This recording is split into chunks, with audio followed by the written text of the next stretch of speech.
Je suis M. Soko Bali, le président du Parti des démocrates républicains PDR. Le Parti des démocrates républicains PDR est né le 7 août 2008. Est né pour être le parti du sauvetage de la nation et du peuple du Côte d'Ivoire. C'est un parti qui est né donc dans la crise pour être en capacité de résoudre la crise. L'ambition donc est celle de changer et de renouveler la société ivoirienne. Notre ambition, c'est celle de changer le logiciel politique ivoirien. Un logiciel politique qui compte donc par le style politique, par le régime politique, par les hommes qui gouvernent le pays. Nous pensons que le temps pour la Côte d'Ivoire est arrivé pour le changement et le renouvellement. Parce que la Côte d'Ivoire a besoin d'être gouvernée différemment. Et c'est le profil du PDR et que sommes de la vision que lance le PDR pour changer et renouveler et gouverner autrement la Côte d'Ivoire, différemment, qualitativement la Côte d'Ivoire. Pour nous, la Côte d'Ivoire doit être gouvernée avec l'angle du peuple. Parce qu'on ne peut pas gouverner sans le peuple. Parce que le peuple est le métronome de la politique. Et le peuple ne peut pas être le parent pauvre de la politique. Vous parlez de regard sur la politique actuelle de la Côte d'Ivoire. J'ose imaginer que vous parlez de regard avec un S. Parce qu'il y a effectivement plusieurs regards, en fait, parce que la politique aujourd'hui en Côte d'Ivoire est une politique, on va dire, arc-en-ciel. Donc, c'est que le regard que porte le PDR sur la politique d'aujourd'hui, c'est celui, donc, de la souffrance du peuple. Le regard de la souffrance du peuple est celui qui est le plus frappant pour le PDR. Parce que le bling-bling des ponts, le bling-bling des projets d'annonce du métro, ou le bling-bling des casses des quartiers, parce qu'on a envie de le construire, on a envie de le travailler, et le bling-bling donc des goudrons qu'on met en place et qui se cassent dans 2-3 jours, ou dans 2-3 mois, ou dans 6 mois, pour les reprendre à zéro et faire savoir qu'on est en permanence en travaux. Ce regard-là est tonitruant et ce regard est gênant pour une personne et pour un parti politique qui veut véritablement construire la Côte d'Ivoire. Donc, je disais que c'était un regard arc-en-ciel parce que du point de vue de l'extérieur et même de l'intérieur, pour un Ivoirien qui ouvre les yeux, qui pense qu'il y a des choses qui évoluent, oui, on ne peut pas gouverner un pays sans rien faire. C'est-à-dire, on peut construire tout ce qu'on peut construire. Pendant 15 ans, pendant bientôt 15 ans, si on ne construit pas quelque chose, ça veut dire qu'on n'existe pas. Oui, il ne suffit pas d'exister en politique. Il ne suffit pas d'exister pour un parti politique, pour une gouvernance politique. Il ne suffit pas d'exister. La fonction, le rôle de la gouvernance politique, c'est de créer le bien-être du peuple. C'est de créer le bonheur du peuple. C'est de créer le progrès du peuple et de la nation. C'est de créer le développement du peuple. In fine, quand on fait donc la conclusion, quand les populations se lèvent pour dire qu'elles n'ont rien à manger, on peut faire croire aux populations que c'est parce que la Côte d'Ivoire est très développée que les gens n'ont rien à manger. Sur ce point, quand les populations se lèvent pour dire qu'ils n'ont rien à manger, qu'elles n'ont rien à manger, le pouvoir doit comprendre qu'à ce niveau, il y a un échec politique. Quand vous allez aujourd'hui en campagne, on parle de route, on nous fait croire que la Côte d'Ivoire a été tellement développée qu'il y a des routes partout. Ce que je voulais noter très particulièrement, c'est le fait pour le gouvernement de faire croire que la population est dans un bien-être. Mais de quel bien-être? Si nous reprenons le sens de la gouvernance, du point de vue social, qu'est-ce que le gouvernement fait pour l'éducation de la jeunesse? À plus de 80%, je voudrais bien que le pouvoir politique vienne me démentir, est illettré. Plus de 80% des jeunes n'ont pas de formation, n'ont pas de métier. Plus de 80% des jeunes travaillent. Plus de 80% des jeunes n'ont pas la possibilité de s'intégrer dans la société. Il est où le progrès? On nous parle tantôt d'émergence. Je voudrais bien comprendre, c'est quoi l'émergence? Je souhaitais que le gouvernement ou le président de la République directement explique à la société ivoirienne, ne serait-ce son mot, l'orthographe du mot et l'explication de ce qu'il appelle émergence. Parce que si c'est la même émergence, s'il parle de la même émergence, qui est aujourd'hui quelque chose d'universel, la Côte d'Ivoire ne remplit aucun critère d'émergence. Parce que le premier critère d'émergence, c'est celui de la paix. Être en paix dans une société pour pouvoir travailler de manière continuelle et consensuelle. Nous n'avons pas la paix.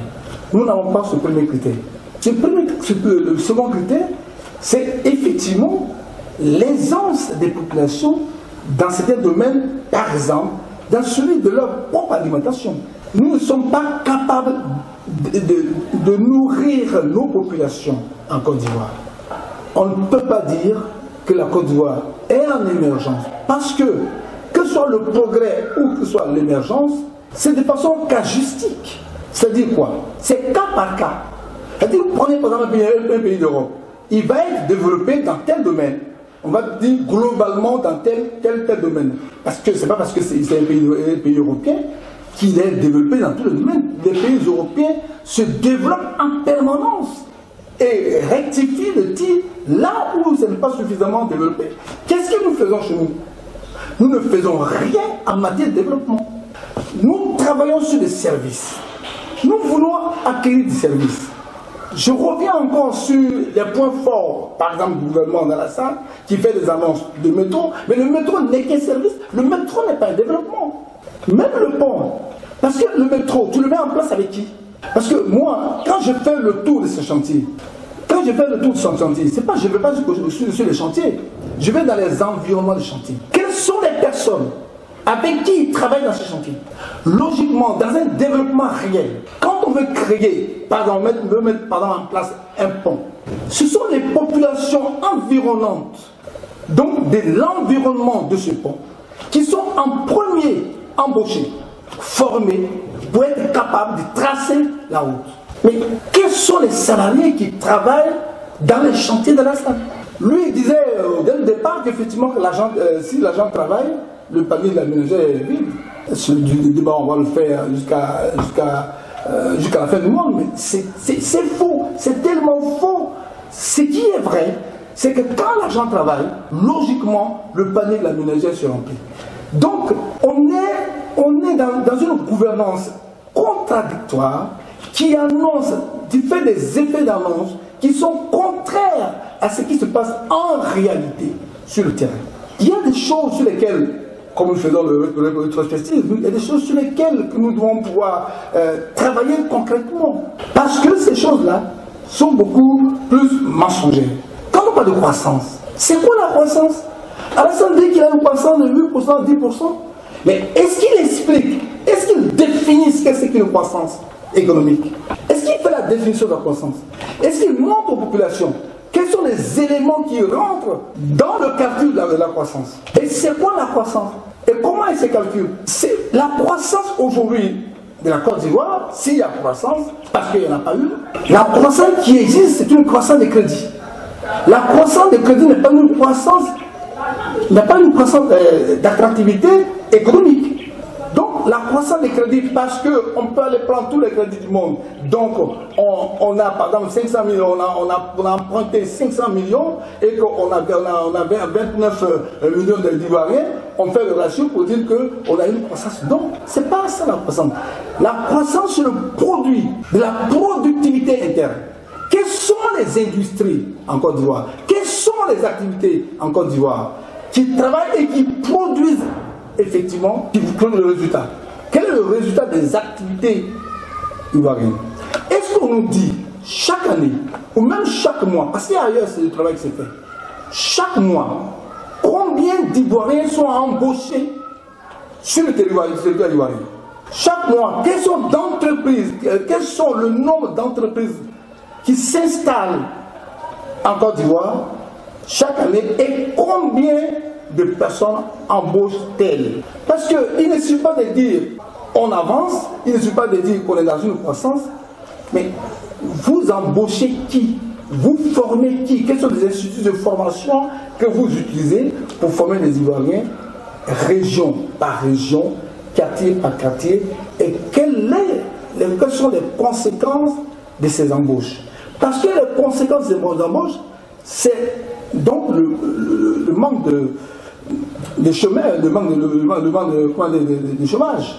Elle dit, si on embauche des personnes régulièrement, ça veut dire que tous les jeunes doivent être la capacité de travailler en ce moment.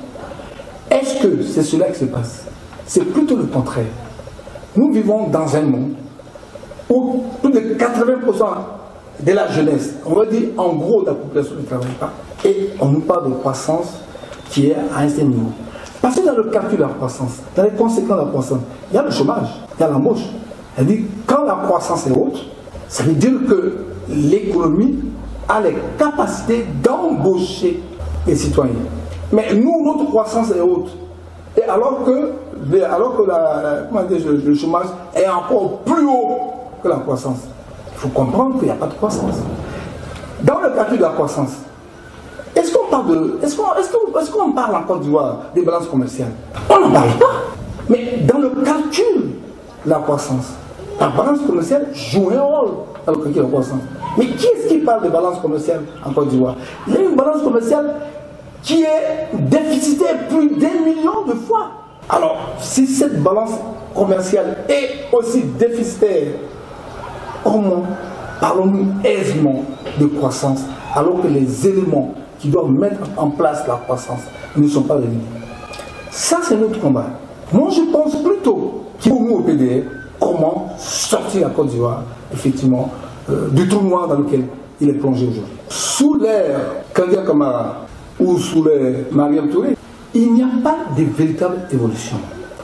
Nous venons de vivre la fin, donc, de l'entrée scolaire. Vous connaissez vous-même le pourcentage des admis à tous les niveaux. Comment dire, en troisième, au BPC. Le pourcentage n'atteint même pas 30%. Au bac, il n'atteint pas 30%. Quelle évolution? Parce que dans le système éducatif aujourd'hui, on nous a introduit les éléments de la destruction. Si je parle du système éducatif, si on parle par exemple de l'école primaire, il y a des instituteurs qui ne savent même pas écrire leur nom, mais qui sont quand même fonctionnaires instituteurs. Devant vous, j'avais une conférence ici à Gagnois, et une directrice d'école, à ma conférence, s'est levée pour dire, effectivement, qu'elle soulignait, qu'elle s'appuyait sur la vérité du scandale dont je parlais. Elle a dit, je suis directrice d'école, on m'envoie des instituteurs, et on me demande de les former avant de les mettre en classe. Comment vous pouvez comprendre que des instituteurs qui arrivent, ça veut dire qu'ils sont certainement passés par le CAFOP, on peut demander aux directeurs d'école de les former avant de les mettre à l'école. Elle a dit, j'ai essayé, mais à un moment donné, j'étais obligé de dire à l'inspection que ces instituteurs sont-ils vraiment des instituteurs? Parce qu'ils savaient à peine écrire leur nom. Cette femme, elle a eu peut-être le courage de parler aux instituteurs, parler aux autorités. Mais ceux qui n'ont pas eu le courage de parler aux autorités, on laisse faire. Et donc même si elle a parlé aux autorités, les mêmes personnes qu'on a voulu mettre en stage là-bas, on va les déplacer pour les envoyer ailleurs. Et ces personnes instituteurs qui ne savent pas écrire leur nom, c'est eux qui éduquent nos enfants. Vous comprenez que le système d'éducation est devenu un système pervers qui ne peut pas faire avancer effectivement, globalement, la société ivoirienne. Voilà pour le système. Parce que il y a un véritable problème en Côte d'Ivoire. C'est que, après l'indépendance, nous n'avons pas cherché à endogénéiser le système éducatif.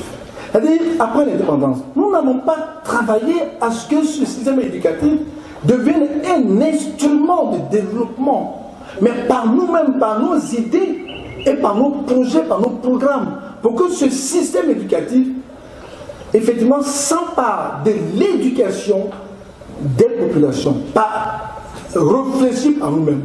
Nous avons un système éducatif qui vient d'ailleurs à 80%. Comment voulez-vous que le système éducatif avance? Quelle est l'histoire? Qui est dans nos écoles? Connaissons-nous l'histoire de la Côte d'Ivoire? Est-ce que nous apprenons même l'histoire de la Côte d'Ivoire à nos élèves? Est-ce que nous-mêmes, d'abord, dans nos systèmes, est-ce que nous avons travaillé même sur ce qu'est l'histoire, au moins l'histoire de la Côte d'Ivoire? Non. Nous créons un système qui est en permanence dans la réflexion du déclin. Le système éducatif est un système décliniste et il faut le changer.